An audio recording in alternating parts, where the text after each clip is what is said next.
We are in Russia to drive a few cars thanks to Kia. And one of the cars that we are driving today is the Rio X line. Something similar to the i20 Active. Let's take a look.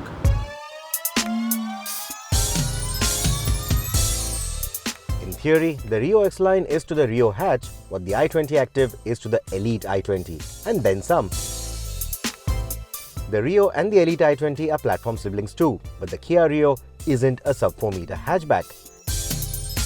The Rio X line is even bigger by being 175mm longer, 25mm wider and 60mm taller than the Rio hatch. It even boasts of a 20mm longer wheelbase. These dimensions give it a large, wide-bodied and upmarket stance over the other premium hatchbacks that we have come to like in the Elite i20, Baleno and the Jazz. In fact, the Rio X line is larger even than the Jazz, which we often like to call a mini MPV. So you get the picture. It is a spacious car, and to draw parallels, it is much like the S-Cross.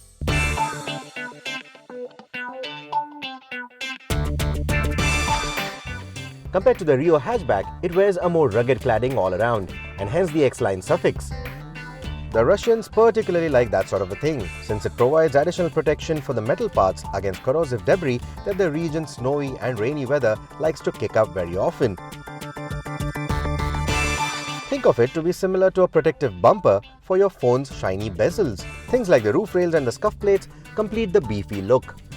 The Rio X line also rides higher than its hatchback counterpart, sitting on a 170mm ground clearance compared to the hatchback's 150mm.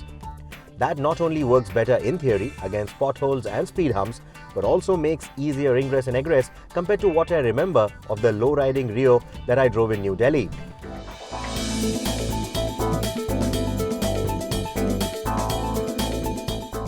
The larger exterior dimensions of this car also translate to a roomier cabin inside. Despite all the darker colors that have been used, you have a nice airy feel in here. Now, comparisons with the i20 are inevitable.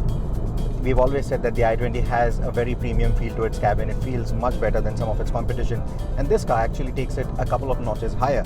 If you look at the switchgear, the overall fit and finish, it actually feels slightly better than the i20, which is a good thing. The infotainment is similar to the Elite i20's, is compatible with Apple CarPlay and Android Auto, and the audio quality from the 6-speaker setup is comparable to its Hyundai sibling. Our car only came with one USB port, and more would be welcome in this day and age. Our drive was quite brief too, and was restricted to the outer ring road around Moscow. It is a pity that Moscow doesn't have many mountain roads, as I was really keen on hitting the twisties with this car and explore its sporty vibe further. The drivetrain certainly stirs up those expectations, as the 1.6-litre 123 PS 4-cylinder petrol engine is eager as always and a lot punchier than the 1-litre unit that we sampled in the Rio hatchback. We have experienced this 1.6-litre Gamma petrol in the Hyundai Verna, and in the lighter Rio X line, it's even more delightful to drive. The 6-speed automatic transmission is quite nice too, and is quick to downshift when you dab the throttle even at highway speeds. It is a bit slow to get off the line though, but its performance at city speeds is quite smooth.